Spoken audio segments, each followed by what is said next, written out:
Okay, so this is a walkthrough on how to build a website with Squarespace. We're not going to be talking strategy or anything like that today. This is simply a how to get started with Squarespace. So, first things first, you're going to log in. All right, and then once you're on your dashboard, you're either going to see nothing or you're going to see the websites that you have access to. I have access to a lot of test websites just because I was playing around with things and a client's website. All right, so you can either purchase your domain through here, or maybe you purchase your domain another way. If you purchase your domain through Squarespace, you can access it by clicking right here. We're going to focus on the dashboard today. First thing we're going to do is press create website. All right, and once that has loaded, it's going to give you a couple questions to get you started. So let's say that we are building a website that is about real estate and properties. Sure. What do you want your website? What do you want to do with your website? Let's say that we're gonna have a blog. We're gonna showcase our work. We're going to get appointments, have a contact form. So you're gonna basically just pick the ones that you want, and then you can either build with AI or you can browse through templates. I'm gonna say browse with templates. All right, cool. Then here you're going to get a lot of templates of websites that are already built out. So go through these and pick the one that looks the most like what you want it to look like, right? You've got a ton of options to work with. And remember, you can change the fonts, the colors, you should change the images and all that stuff as well. So you're just kind of looking for like a framework of what you like best. So let's pick this one. All right, so once this loads, you can pick one of these presets here. If you want to use your own color presets, you'll have to upgrade. I'm just using the free trial right now just to show you guys what this looks like, but you'll be able to input your own color palette. So let's just pick one of these. Let's do this one, and we'll start with this design. So now it's going to just have the basic framework of a website for you. But of course, we want to change it up because we want our website to be unique and different and all those things. All right, so this is what it's going to look like when you first pull up your Squarespace. On the left, you'll have kind of a menu of everything you have access to, especially the things that you picked out in the very beginning. So we have our website, pages, styles, and assets, but then we also have things about products and services, about content and membership, scheduling, donations, invoicing. You might have different things on here depending on what you chose. We are just going to focus on the web page portion of it today, and then you can go through these other ones as you see fit, as you need to. Um, there's other tutorials out there for those, but we're just going to focus on the website today. So just a quick look, if you click edit here, then you can start editing your site. We're currently on the home page and it is published.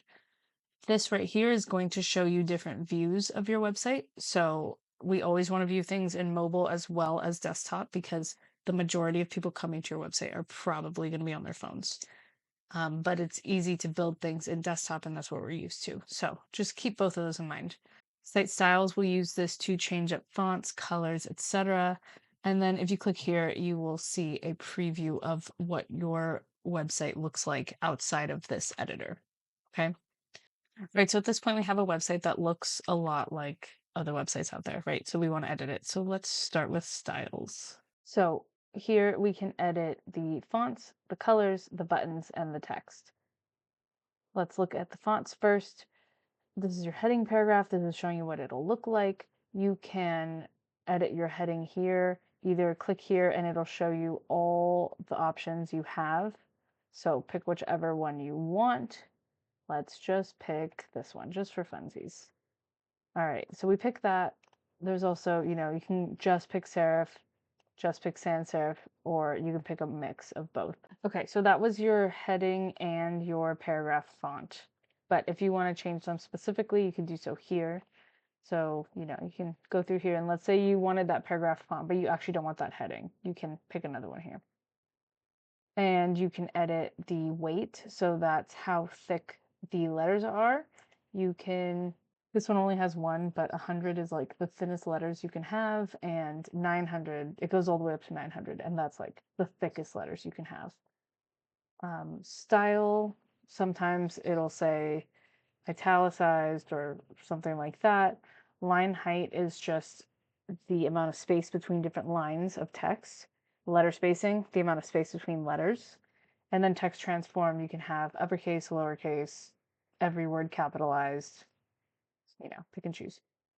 You can have different types of heading, kind of like subheaders. So if you're reading a textbook, you have your main title, and then you have like the title of this section. And then in that section, you have subheaders, and then a paragraph or a couple paragraphs and a picture.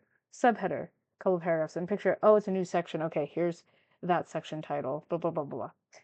Just like your old textbooks. So you can change the font there.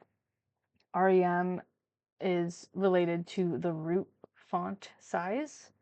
So whatever that size is, you can say this is 4 times that, this is 2.8 times that, 2.2, etc., and you can adjust those by moving these things around. Let's see if we can show one. So there you go. That's how we can adjust that. And let's go back. All right, so paragraph, same thing. And then again, you have the different sizes of paragraphs. So kind of the same thing we were talking about with textbooks. Like you might have paragraphs for body text, and then you might have paragraphs that describe an image or describe a project or something like that. So you can change those font sizes here. Let's go back, and then buttons. So if we look at a button, they are using the epilogue font. Let's change it just to show you what it would look like. Montserrat, cool. You can change the font weight. Here it gives you a bunch. So 100, you can see it's really, really thin. 700, it's thicker. Most fonts start with 400 and then you can change it from there. But 400 is kind of like the automatic one. And then just like we had different types of headings, there's primary button, there's a secondary button, and a tertiary button. So different types of buttons you can choose from. So you would edit all of that here. And this is all just fonts. And then miscellaneous. So these would be tags and prices and little things like that that aren't headings and aren't like body text. So you could change that here. And then lastly, you can assign different styles to different parts of the website. So let's say you want the title to be a certain style, but you don't really want that anywhere else. You could assign that here. You can change it on mobile as well. And then site navigation is the menu at the top of your website. And on mobile, it'll be the menu probably with like a hamburger icon, which is those icons with the 3 lines to show you the navigation, right? So home, about, services, contact, all that kind of stuff.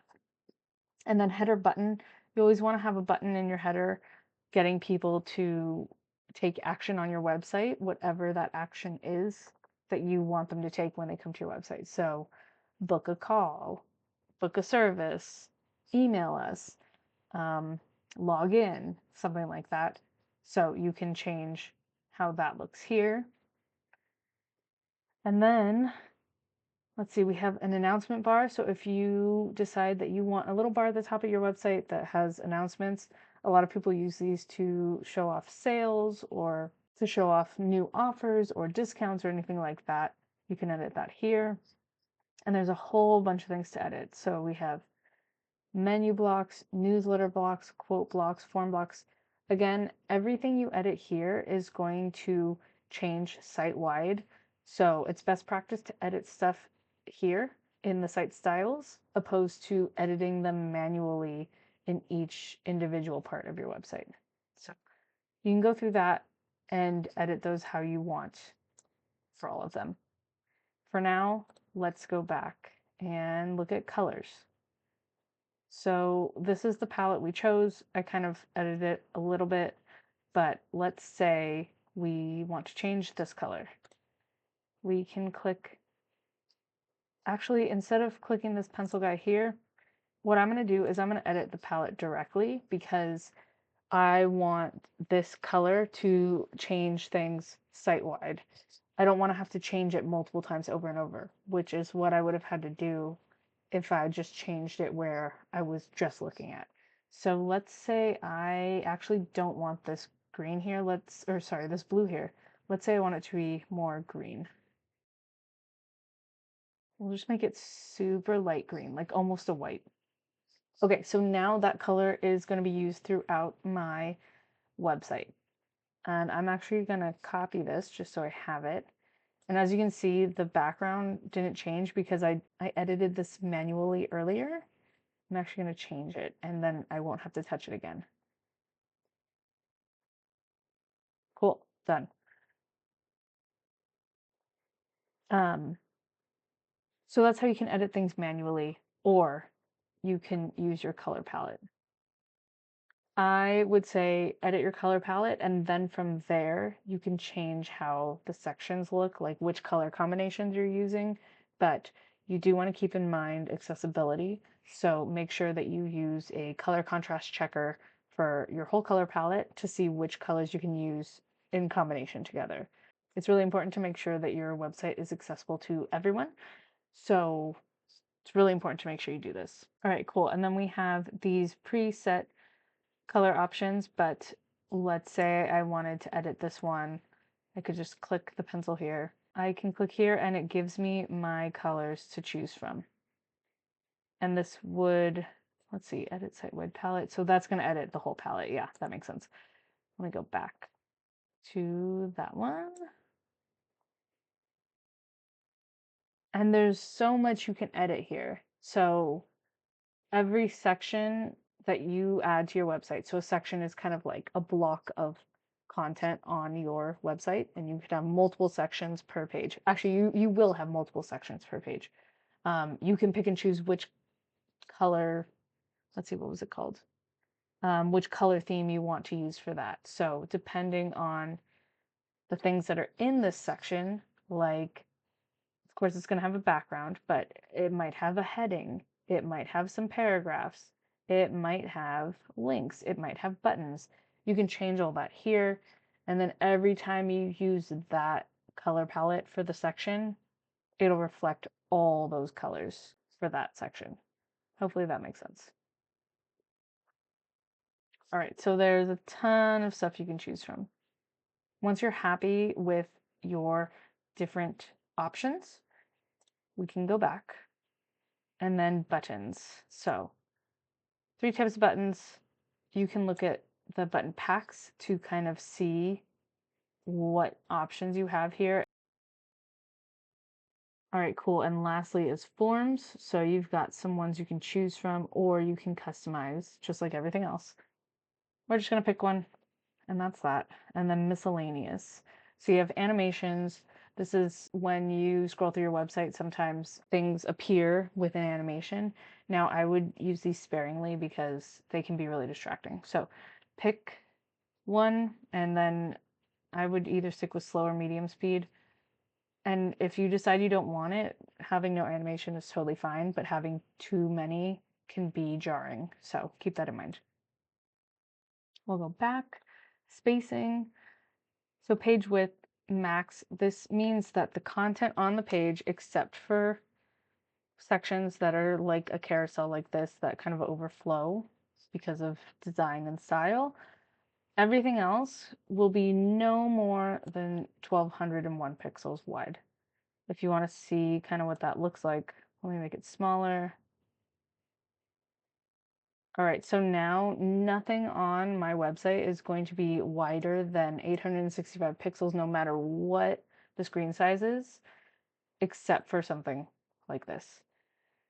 And then site margin would be how much space is going to be between your content and the edge of the screen.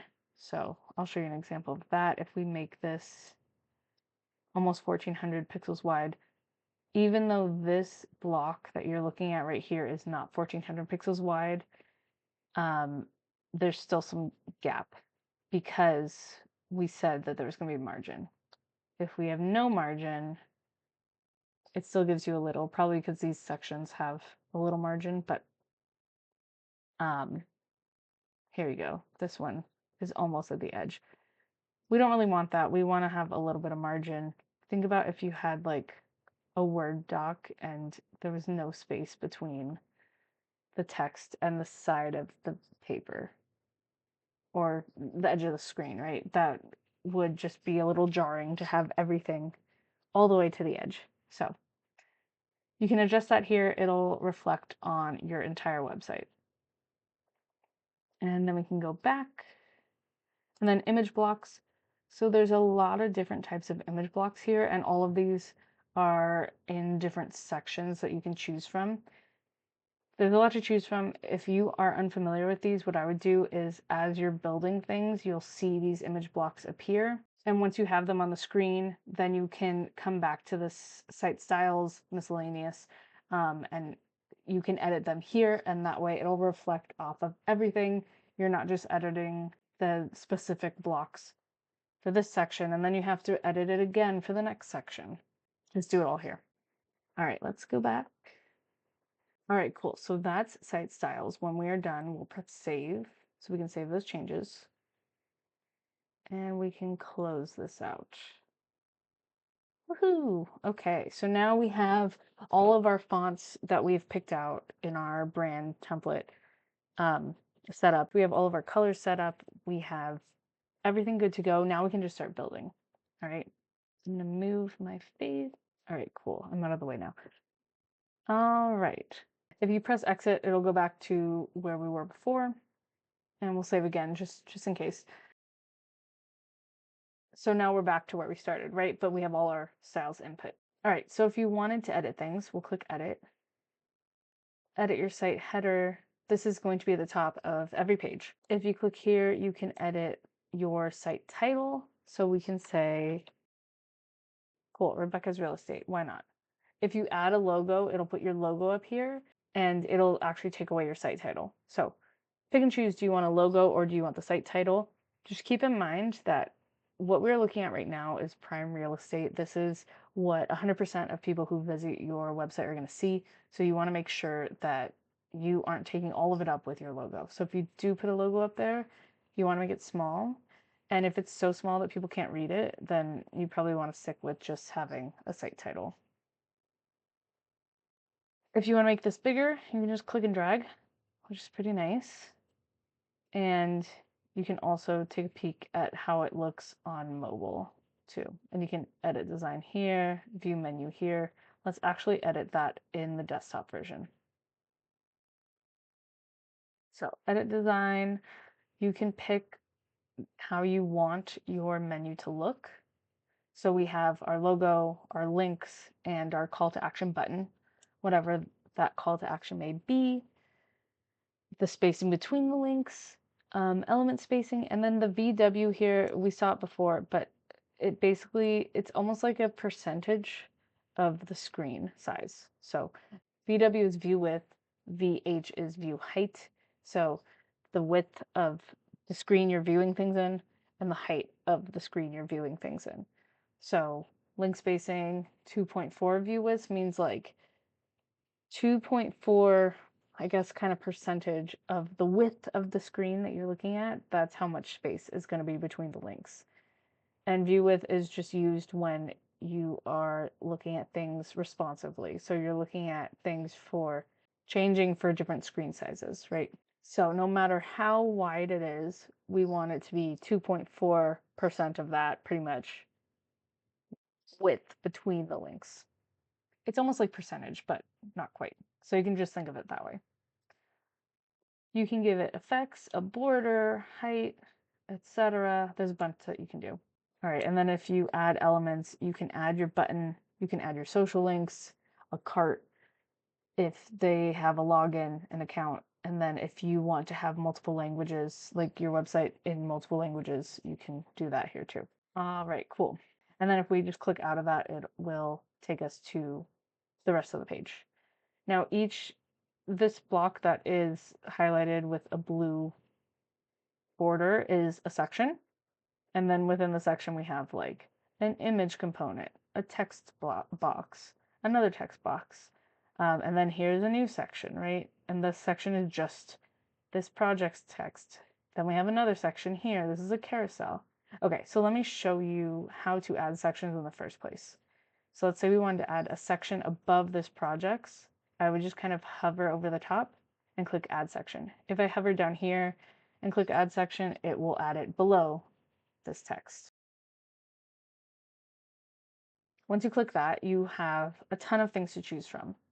It kind of gives you some ideas over here on the left, but everything that's on here, if you want to, you can be creative with it. So like I could look at the services blocks, and if I wanted to, I could use these services to like talk about or like do an about me section or talk about my team or something like that. But if you want to keep it easy, just stick with what they've given you, and use it for what they have kind of built it for. So let's say I want to put this block in. I would just click it, and you can immediately see that it doesn't fit with the theme of the rest of the website. Like it has the fonts, but it doesn't have the right color palette.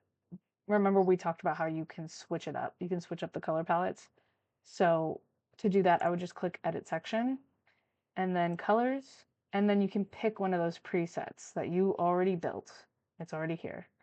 And I think this is the one that we're using for everything so far. So I'm just going to click that. And now it's going to have the right fonts, the right buttons, the right background from everything I already designed. If you want to give it an image for a background, you would do that here. And you can even do a video or something else. So each section is going to have different things that you can do. This one has 3 columns next to each other, and on different size screens, it's probably a box, a box, and a box, right? So as you're scrolling on your phone, you have one, another, and another. So here you can change, you can edit how these look. Just keep in mind that if you edit things here, it's only going to affect this section here. It's not going to affect other sections that look like this. You would want to change that in our site styles, right? There, I'll move my head so you can see more. So yeah, you can change the alignment. You can push it up higher to be at the top of the box. You can push it down to be at the bottom of the box of this whole section. Or I like to put things in the middle so that the top and the bottom has the same amount of padding. Anchor links are if you want people to be able to click a button and it scrolls them to a certain part of the page. That's where you use anchor links. So let's say I call this services, right? So now if I put a link in later and I say, you know, where do you want this button to take you to or this link to take you to? If I put the URL as hashtag or # services, it is going to scroll to that section. Here's what this looks like now. If you're happy with it, you can click away and it'll go away. If you really like it and you want to duplicate it and maybe move it around to different parts of the homepage, you can do that here. If you save it, you can reuse it on other pages, which is great. So if you decide that you really like the design of a certain section and you want to duplicate it again later, maybe put something else there. Maybe you want to use the same layout and put your team there on your about page instead of having your services on your homepage. You can do that. And then if you want to move it around the page. So let's say I want to push it further down the page. I want it to be below the projects. I could press the arrow. It's going to move it below this section and then one more. All right, cool. And then if you click on different parts of each of these, you can change those. So as you might have seen before, there's a bunch of little squares behind this. Squarespace uses like squares, right? It uses like a grid system to size things. So you can change the size of things if you want. It's totally up to you, but that's how you do that. And then if you want to see how it looks in mobile, you can click here and you can see that it is in fact block on top of block on top of block, like I thought it might be. All right, cool. And then let's look at other sections. Okay, and then if you saved any, you would find that right here. And if you wanted to start from scratch, you could click right here and add a blank section. So to show you what that would look like, blank, right? Nothing there, okay? You would add blocks yourself. And if you do this, you're going to have to make sure it looks good on mobile as well, because a lot of the pre-built sections are already automatically built to look good on mobile. If you want to build it yourself, you're going to have to double check that. So what I would do is just take a pre-existing section and edit it from there. All right, once you're done, oh, actually, let me show you to delete this. If you want to delete, remove, that's it, done. Great. All right, so we'll save this. We can click exit. Actually, let's press preview to see what it would look like. So we can see our site title has been changed up here because I changed it at the top.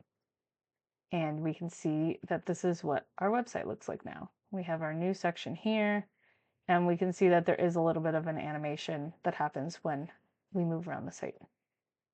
All right, and if you want to get out of this, there's a little arrow there that you would press. Clicking over here, you'll see the different pages you have. So right now you have a main section called projects, and then in the projects section, you have 3 different pages. If you want to add a page there, you can do that, or you can click this arrow to add a page or a grouping of pages. This not linked means that it's not linked in your navigation at the top. If you want it to be linked in the navigation at the top, so it shows up at the top of every page, you would press the plus button here. So anything that's not linked means that it still exists, it still is live, but it's not going to be linked anywhere on your page unless you link it with a button or you put it in your footer or something like that.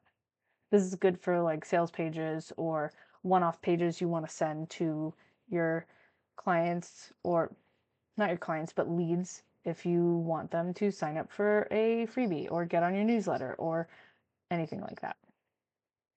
All right, let's go back to home. We can click on styles, and that will take us back to our styles here. So if you need another way to get there, we'll close that out. And then assets. This is going to be everything you have uploaded for your website. This is just an image I uploaded to test out as the logo, but we aren't actually using it. If we click here, we can change the details, we can rename it, we can move it if you want to keep your files organized, or you can delete it. So I'm actually just going to delete it, and it tells you that files will be deleted in 13 days. 30, not 13, sorry. All right, and if you want to upload right here, and if you want to add a folder so you can organize things, you can do that here. All right, so that is how you get started with Squarespace. I will link some resources. Maybe they're linked around here or they're in the description about how to build things the right way. And that will give you some ideas on how to get your dream clients in your inbox and actually working with you. So take a peek at those if you haven't yet. But for now, have fun, good luck. Make sure you check your page often, make sure that everything is working before you actually launch, and see you next time.